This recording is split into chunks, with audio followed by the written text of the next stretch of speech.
Hi friends, ಇವತ್ತು ನಾನು ನಿಮಗೆ ತುಂಬ ಟೇಸ್ಟಿಯಾಗಿ ಎಗ್ ಬುರ್ಜ್ ಮಾಡೋದು ಹೇಗೆ ಅಂತ ತೋರಿಸ್ಕೊಡ್ತಾ ಇದ್ದೇನೆ. ಮೊದಲಿಗೆ ನಾನು ಗ್ಯಾಸ್ ಸ್ಟವ್ ಆನ್ ಮಾಡಿ ಬಾಣಲೆ ಬಿಸಿ ಆಗಲಿಕ್ಕೆ ಇಟ್ಟಿದ್ದೆ. ಅದಕ್ಕೆ 2 ಟೇಬಲ್ ಸ್ಪೂನಷ್ಟು ಎಣ್ಣೆಯನ್ನು ಹಾಕ್ಕೊಳ್ಬೇಕು. ಅದು ಸ್ವಲ್ಪ ಬಿಸಿ ಆದಮೇಲೆ ಒಂದು ದೊಡ್ಡ ಸೈಜ್ದು ಈರುಳ್ಳಿಯನ್ನು ಕಟ್ ಮಾಡಿ ಇಟ್ಟಿದ್ದೆ, ಅದನ್ನು ಹಾಕ್ಕೊಳ್ತಿದ್ದೇನೆ. ಅದನ್ನು ಚಿಕ್ಕ ಚಿಕ್ಕದಾಗಿ ಕಟ್ ಮಾಡಿಕೊಳ್ಬೇಕು, ಬೇಗ ಫ್ರೈ ಆಗ್ತದೆ. ಅದನ್ನು ಸ್ವಲ್ಪ ಕಂದು ಬಣ್ಣ ಬರುವ ತನಕ ಫ್ರೈ ಮಾಡ್ಕೊಳ್ಬೇಕಾಗ್ತದೆ. ನಾವೀಗ ಚಂದ ಮಾಡಿ ಫ್ರೈ ಮಾಡ್ಕೊಳ್ಳುವ. ನೋಡಿ, ಇವಾಗ ಫ್ರೈ ಆಗಿದೆ. ಅದಕ್ಕೀಗ ನಾನು ಚಿಕ್ಕದಾಗಿ ಕಟ್ ಮಾಡಿಕೊಂಡ 2 ಹಸಿರು ಮೆಣಸಿನಕಾಯಿಯನ್ನು ಹಾಕ್ಕೊಳ್ತಿದ್ದೇನೆ. ಅದನ್ನು ಸ್ವಲ್ಪ ಫ್ರೈ ಮಾಡ್ಕೊಳ್ಳುವ. ಈಗ ಅದಕ್ಕೆ ಒಂದು ದೊಡ್ಡ ಸೈಜಿದ ಟೊಮೆಟೊನ ಹಾಕ್ಕೊಳ್ತಿದ್ದೇನೆ. ಅದನ್ನು ನಾವೀಗ ಚಂದ ಮಾಡಿ ಫ್ರೈ ಮಾಡಬೇಕಾಗ್ತದೆ.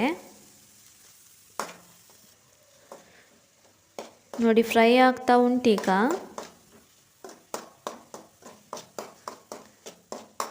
ಈಗ ನಾವು ಅದಕ್ಕೆ ಸ್ವಲ್ಪ ಕರಿಬೇವು ಸೊಪ್ಪನ್ನು ಹಾಕ್ಕೊಳ್ಳುವ.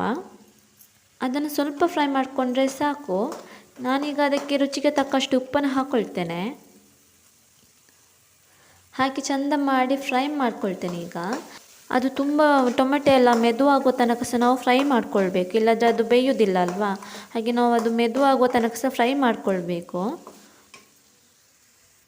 ನಾನು ಅದಕ್ಕೆ ಒಂದು 1/4 ಚಮಚದಷ್ಟು ಅರಶಿನ ಪೌಡರ್, ಆಮೇಲೆ 1 ಚಮಚದಷ್ಟು ರೆಡ್ ಚಿಲ್ಲಿ ಪೌಡರ್ ಮತ್ತು 1/4 ಚಮಚದಷ್ಟು ಪೆಪ್ಪರ್ ಪೌಡರನ್ನು ಹಾಕಿ ಚಂದ ಮಾಡಿ ಮಿಕ್ಸ್ ಮಾಡ್ಕೊಳ್ತೇನೆ. ಅದು ಮಸಾಲೆ ಎಲ್ಲ ಒಳ್ಳೆಯಾಗಿ ಫ್ರೈ ಆಗಬೇಕು. ಅಲ್ಲಿ ತನಕ ನಾನು ಒಳ್ಳೆ ಫ್ರೈ ಮಾಡ್ಕೊಳ್ತೇನೆ. ನೋಡಿ, ಈಗ ಅದಕ್ಕೆ ಸ್ವಲ್ಪ ಗರಂ ಮಸಾಲ ಹುಡಿಯನ್ನು ಹಾಕ್ಕೊಳ್ತಿದ್ದೇನೆ. ಒಂದು 1/4 ಚಮಚ ಹಾಕಿದರೆ ಸಾಕು. ಅದನ್ನು ಸಹ ಒಳ್ಳೆ ಫ್ರೈ ಮಾಡ್ಕೊಳ್ತಿದ್ದೇನೆ. ಅದು ಮಸಾಲೆ ಎಲ್ಲ ಒಳ್ಳೆ ಫ್ರೈ ಆಗಬೇಕು. ಇಲ್ಲಿ ನಾನು 3 ಮೊಟ್ಟೆಯನ್ನು ತಗೊಂಡಿದ್ದೇನೆ, ಅದನ್ನು ಹಾಕ್ಕೊಳ್ತಿದ್ದೇನೆ. ಅದನ್ನೀಗ ಸ್ವಲ್ಪ ಮಿಕ್ಸ್ ಮಾಡಿಕೊಳ್ಬೇಕು ನಾವು.